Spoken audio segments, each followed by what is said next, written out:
दुनिया चांद पर पहुंच गई है और आज भी हमारे ड्रामे में अगर किसी देहाती को कोई मशवरा देता है कि जाके शहरी लिबास खरीद लो, तो वो बंदा लुंडा बाजार से दुकान से ही कपड़े पहनकर घर आता है। तजादात और हकीकत से दूरी मासूम ड्रामे का खासा है, वरना डायरेक्टर बरकत सिद्दीकी साहब को मालूम होता 50,000 रुपए तनख्वाह आजकल कोई बड़ी रकम नहीं है, क्योंकि सिंध गवर्नमेंट के हिसाब से लेबर की तनख्वाह भी कम से कम 42,000 रुपए होनी चाहिए।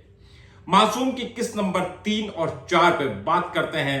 अगर आपने अब तक मेरा चैनल सब्सक्राइब नहीं किया है तो प्लीज मेरा चैनल सब्सक्राइब करें और बेल आइकन प्रेस करें। सबसे पहले हम बात करते हैं इस ड्रामे की हीरोइन सोनिया हसन यानी नीली। नीली जो इतनी केयरिंग है कि अपनी सहेली के नौकरी से निकाले जाने की बात सुन के आस्तीने चढ़ा के एक कंपनी के बॉस के कमरे में जाके उससे लड़ने लगी। नीली जो इतनी केयरिंग है कि अपने घर में रुके हुए एक गैर नौजवान के लिए पानी की बाल्टी भर कर लाती है ताकि वो नहा ले। नीली जो पूरे मोहल्ले की खैर खबर रखती है, अपनी चोटी हिलाती फुदकती घूमती रहती है, लेकिन अगर उसको किसी की फिक्र नहीं है तो उसकी अपनी बूढ़ी माँ की नहीं है, जो बेचारी अकेले पूरे घर का काम कर रही है। और जब उस मां की टांग में मोच आई तो ड्रामे को इमोशनल टच देने के लिए दिलशाद फैसलाबादी जो है उसने ना सिर्फ खाला जी के पैर की मालिश की, बल्कि मां के किस्से सुनाते सुनाते उनको अपनी मां भी बना लिया, ताकि जब अगले किस के प्रोमो के हिसाब से जब उनको घर से निकाला जाए तो कहानी में इमोशनल टच डाला जाए। नीली बेबाक है, बहादुर है, लेकिन मेरे ख्याल में कुछ तबीयत से बेवकूफ। पहले ही दिन नौकरी पे बॉस उनको शॉपिंग कराने ले गए और वो चली गई। और ना सिर्फ वो बॉस के साथ शॉपिंग पे चली गई, बल्कि बॉस के साथ ही उसी दिन उनके घर भी चली गई। मतलब एक नौजवान लड़की एक बंदे के साथ सिर्फ पहले ही दिन उसके घर पहुंच गई। वो क्या कहते हैं सोशल मीडिया के टर्म में IK if you know you know. Mikail Hasan ड्रामे के साइड हीरो।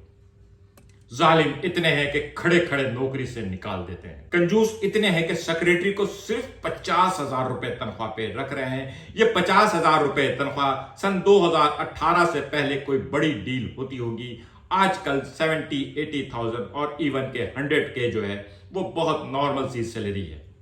और थोड़ी सी भी अच्छी कंपनी, और क्योंकि मिकाइल हसन का ऑफिस देख के लग रहा है कि कंपनी ठीक ठाक अच्छी है, तो वहां पे 1 लाख 1.25 लाख रुपए सैलरी कोई बात नहीं रखती। और केयरिंग इतने हैं कि अच्छी खासी डिसेंट और ऑफिस वर्क करने वाली ड्रेसिंग उनको पसंद नहीं आई, और 50,000 रुपए तनख्वाह देने वाले बॉस जो हैं अपनी सेक्रेटरी को शॉपिंग कराने के लिए क्लिफ्टन के मशहूर बुटीक में ले गए। इस तरह के बुटीक जमजमा और खड्डा मार्केट पे बहुत हैं, और वहां पे कम से कम 20,000 रुपए वाला सूट तो था, वो भी पार्टी वेयर था, बिल्कुल भी कैजुअल या ऑफिस वेयरिंग नहीं था। वो दिलाया और 2 पैक करा दी। तकरीबन 60-70 हजार रुपए की शॉपिंग कर ली, और बेचारी मासूम सेक्रेटरी, उसको समझ में नहीं आया, वो तो मासूम सी है ना, अल्लड़ नौजवान, उनने ले लिया वो सूट। और फिर वो उनको अपने घर ले गए।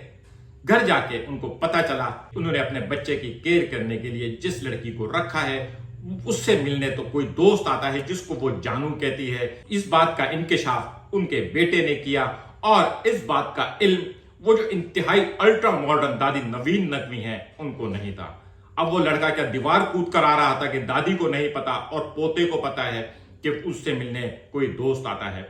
लेकिन जब कहानी लिखने वाले इधर से उधर से कहानी पकड़ रहे हो तो फिर ऐसी बातें तो हो जाती है। वो क्या डालेगा ना, बड़े बड़े शहरों में छोटी छोटी बातें होती रहती। अभी तक हम इस ड्रामे को वो 7 दिन के पॉइंट ऑफ व्यू से देख रहे थे, लेकिन आज हम इस ड्रामे में एक और फिल्म रॉक स्टार को भी ऐड करने वाले हैं, इस बात को याद रखिए। नदीम जाफरी वाला सीन, जहां नदीम जाफरी ने दिलशाद का टैलेंट ढूंढ लिया और फिर उसके टैलेंट को ऊपर वाले की देन भी करार दे दिया। ये सीन जो है रॉक स्टार फिल्म में शम्मी कपूर ने जब रणबीर कपूर को गाते देखा तो उन्होंने इसी तरह से उसके टैलेंट को, हिडन टैलेंट को फाइंड आउट किया, और ये भी कहा कि इसके ऊपर वाले का हाथ है। तो मेरे ख्याल में आने वाली किस्तों में ये ड्रामा जो है एक साथ वो 7 दिन और रॉक स्टार चलता रहेगा, क्योंकि वो 7 दिन के पॉइंट व्यू से मिकाइल से शादी तो होनी ही होनी है, और मिकाइल से शादी जब हो रही होगी उसी वक्त पैरेलल यूनिवर्स में हमारे दिलशाद फैसलाबादी जो हैं वो एक मशहूर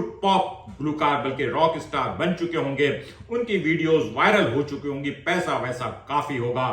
और दूसरी तरफ हीरोइन जो हैं वो फिर उसके बाद पद्मिनी कोल्हापुरी बनती हैं या नरगिस फखरी बनती हैं। नरगिस फखरी की तरह बीमारी की वजह से मौत होती है, या फिर पद्मिनी कोल्हापुरी की तरह पलट कर वापस अपने शौहर के पास चली जाती है, या इस बार डायरेक्टर जो है वो और ज्यादा रहमदिली करते हुए एंड में हीरो की हीरोइन से शादी करा देता है। ये कहानी जिसके राइटर का नाम नहीं आ रहा बल्कि किसी इदारे का नाम आ रहा है, इस कहानी के अंदर इतने सारे मिक्सचर मिला दिए गए हैं कि इसीलिए शायद राइटर का नाम नहीं दिया गया, क्योंकि अगर राइटर का नाम दिया होता तो फिर उससे पूछा जाता कि भाई आपने ये सीन वहां से उठाया और वो ये सीन वहां से उठाया है। और मेरे ख्याल में पिछली किस्त पे जो मैंने तबसरे किए थे वो काफी अखबारों की जीनत भी बन गए। इस ड्रामे में वाहिद चीज जो वाकई अट्रैक्टिव है वो इमरान अशरफ की एक्टिंग है। इमरान अशरफ एक जेन्युइन एक्टर है, उसको जो रोल दे दिया जाए वो निभाता है। ये वाला रोल भी ऐसा लग रहा है जैसे इमरान अशरफ इसी रोल को निभाने के लिए पैदा हुआ था, perfect. What ever flaws in the story, जो कुछ भी फ्लॉज हैं या कॉपी पेस्ट है, लेकिन इमरान अशरफ अपनी तरफ से एक्सीलेंट परफॉर्मेंस दे, उसमें कोई शक नहीं। एक मासूम गांव वाले का जिसके पास एक हिडन टैलेंट है लेकिन जिसको खुद नहीं पता कि उसका कितना टैलेंट है, ये रोल इमरान अशरफ जिस तरह से निभा रहा है, मेरे ख्याल में इमरान अशरफ इस ड्रामे के लिए अवार्ड भी ले जा सकता है। और उसके साथ दूसरे नंबर पे अगर इस ड्रामे में किसी की एक्टिंग वाकई लाजवाब है तो वो उसकी छोटी बहन की, उस बच्ची की बहुत तारीफ करनी चाहिए। वो बच्ची बहुत शानदार एक्टिंग कर रही है। आमतौर पे बच्चों की एक्टिंग में इमोशंस कम होते हैं, लेकिन वो जिस तरह से इमोशन करती है, खासतौर पर वो बिरयानी खाते हुए वाला जो सीन है वो बहुत प्यारा था।